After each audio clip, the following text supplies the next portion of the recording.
તેની બેઝિક માહિતી મારો મિત્ર ધ્રુવીના.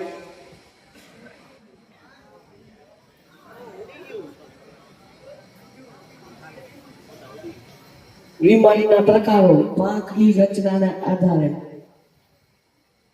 વિમાનનો ઉપયોગ અને ઉડાનના પ્રકારને આધારે તેની પાંખોની રચના કરવામાં આવે છે. પાંખોની રચનાના દરેક ભાગમાં નાનીથી નાની એરોડાયનેમિક્સ બાબતો રાખવામાં આવે છે. આના પછીની માહિતી મારા મિત્ર હેતને કહીશ.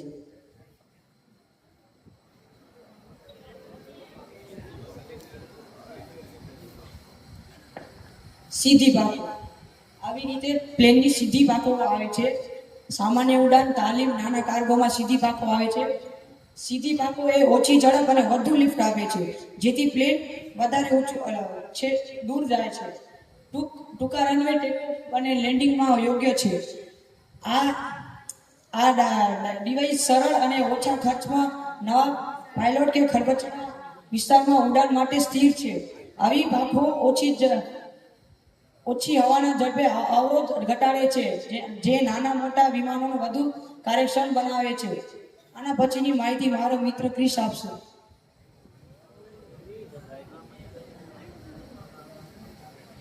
સ્વેપ્ટ પાંખો. સ્વેપ્ટ પાંખોનો ઉપયોગ વ્યાપારી એરલાઇન્સ, લશ્કરી જેટ, પેસેન્જર પ્લેન દાખલા તરીકે બોઈંગ જે 747 F-15 તેનો ઉપયોગ શા માટે થાય છે? તો તેનો ઉપયોગ સ્વેપ્ટ પાંખો ઝડપી ઉડ્ડયન કે ટ્રાન્સોસોનિક સબસોનિક ઝડપમાં હવાનો અવરોધ ઘટાડે છે.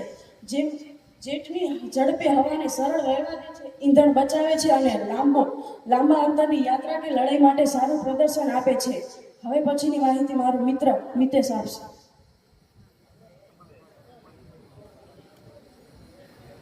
ડેલ્ટા પાંખો. આ પાંખોનો ઉપયોગ સુપરસોનિક ફાઇટર્સ, કેટલાક વેપારી દાખલા તરીકે F-16 અને કોન્ડોર.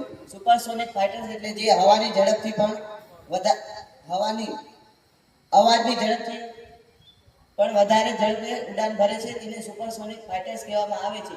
આવી પાંખોનો ઝુકેલ ખૂણો ત્રિકોણાકાર સુપરસોનિક ઝડપે હવાનો અવરોધ ઘટાડે છે, જેથી ઝડપી ચાલાકી હાઈ જી મૂવ્સ માટે મજબૂતાઈ આપે છે.